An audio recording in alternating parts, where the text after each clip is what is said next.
Acts chapter 24, Paul's trial before Felix. 5 days later, the high priest Ananias went down to Caesarea with some of the elders and a lawyer named Tertullus, and they brought their charges against Paul before the governor. When Paul was called in, Tertullus presented his case before Felix. "We have enjoyed a long period of peace under you, and your foresight has brought about reforms in this nation, everywhere and in every way. Most excellent Felix, we acknowledge this with profound gratitude. But in order not to weary you further, I would request that you be kind enough to hear us briefly. We have found this man to be a troublemaker, stirring up riots among the Jews all over the world. He is a ringleader of the Nazarene sect, and even tried to desecrate the temple, so we seized him. By examining him yourself, you will be able to learn the truth about all these charges we are bringing against him." The other Jews joined in the accusation, asserting that these things were true. When the governor motioned for him to speak, Paul replied, "I know that for a number of years you have been a judge over this nation, so I gladly make my defense. You can easily verify that no more than 12 days ago I went up to Jerusalem to worship. My accusers did not find me arguing with anyone at the temple or stirring up a crowd in the synagogues or anywhere else in the city, and they cannot prove to you the charges they are now making against me. However, I admit that I worship the God of our ancestors as a follower of the way, which they call a sect.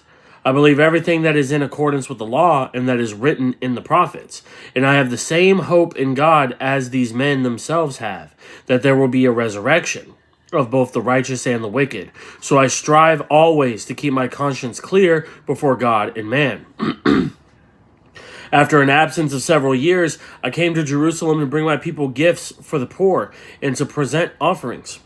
I was ceremonially clean when they found me in the temple courts doing this. There was no crowd with me, nor was I involved in any disturbance.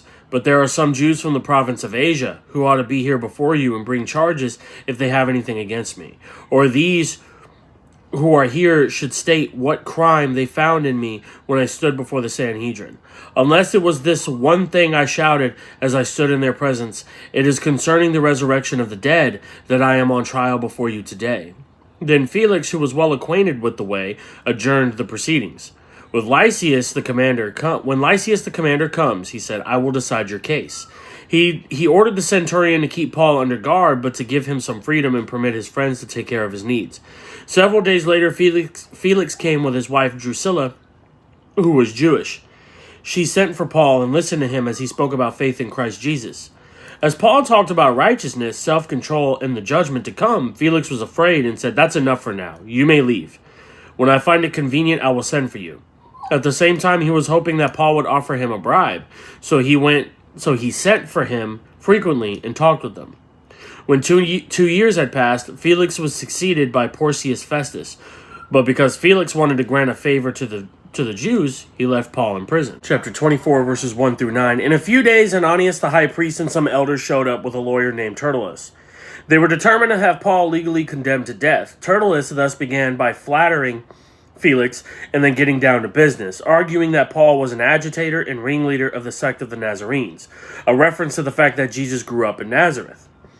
Then he accused Paul of trying to desecrate the temple. This was plainly untrue. But they knew they had to make Paul guilty of something that would concern a Roman ruler. If Paul was disturbing the peace and causing riots, Rome would need to do something. Verse 10 through 15. When given opportunity to respond, Paul did not hesitate to speak the truth and seek to address his illegitimate incarceration through the legal means available to him. He agreed that he had been in Jerusalem, but denied the accusation that he had caused a disturbance, whether in the temple or anywhere in the city. None of the charges they made could be proved. The only thing to which Paul would admit was being a worshiper of God according to the way, that is Christianity, which these Jews rejected as a sect, but which was nonetheless a fulfillment of the law and the prophets. Paul pointed out the hope that he had in common with these men, a belief in the resurrection of the dead, which had happened in Jesus Christ. Verse 16 through 21. Paul tried to live in such a way that he would have no regrets at the judgment seat of Christ. Paul also highlighted the fact that he had brought charitable gifts to his fellow Jews, hardly something he'd do if he despised them. It was while he was delivering this offering that some hostile Jews from Asia found Paul in the temple, but he had been without a crowd and without any uproar. Then he raised a significant point. Where were those men who had seized him in the temple and accused him of wrongdoing? They hadn't even shown up for his trial. Moreover, the men who were there couldn't explain what Paul had done wrong when he had stood before the Sanhedrin, except that he affirmed the resurrection of the dead, something which the Pharisees in the Sanhedrin agreed with. See chapter 23, verses 6 through 8. Then Paul, knowing that some of them were Sadducees and the others Pharisees, called out in the Sanhedrin, "My brothers, I am a Pharisee, descended from Pharisees. I stand on trial because of the hope of the resurrection of the dead." When he said this, a dispute broke out between the Pharisees and the Sadducees, and the assembly was divided. The Sadducees say that there is no resurrection, and that there are neither angels nor spirits, but the Pharisees believe all these things. Verse 22 through 27. Felix refused to render a judgment until Lysias the commander, the one who had sent Paul to Felix, arrived in Caesarea. See chapter 23, verse 23 through 30. Then he called 2 of his centurions and ordered them, "Get ready a detachment of 200 soldiers, 70 horsemen, and 200 spearmen to go to Caesarea at 9 tonight. Provide horses for Paul so that he may be taken safely to Governor Felix." He wrote a letter as follows: "Claudius Lysias, to his excellency Governor Felix. Greetings. This man was seized by the Jews, and they were about to kill him, but I came with my troops and rescued him, for I had learned that he is a Roman citizen.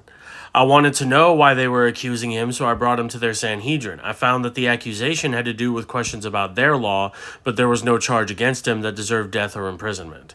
When I was informed of a plot to be carried out against the man, I sent him to you at once. I also ordered his accusers to present to you their case against him."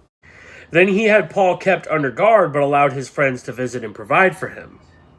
Later, Felix and his Jewish wife Drusilla listened to Paul talk about faith in Christ Jesus. But when Paul spoke about the subjects of righteousness, self-control, and the judgment to come, Felix became afraid.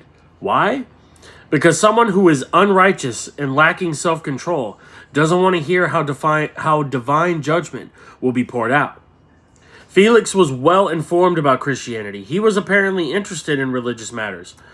But when the conversation turned to his own sins and his accountability before God, Felix squirmed in his seat. Therefore, Felix sent Paul away, but regularly invited him back to talk, always hoping that Paul would offer him a bribe to let him go. It's clear Felix knew that Paul was innocent of all charges, but he was unwilling to upset the Jews by setting him free. So to do the Jews a favor, he left Paul in prison for 2 years, until he was succeeded by the new governor, Porcius Festus. Paul was unjustly imprisoned, but God providentially used this injustice to move him toward the goal of proclaiming the gospel in Rome, the center of earthly power in Paul's day. And that is the end of chapter 24. Stay tuned for chapter 25. We are almost done. Easter is almost here. Keep your eyes and your heart and your faith focused on Jesus, and everything will be good.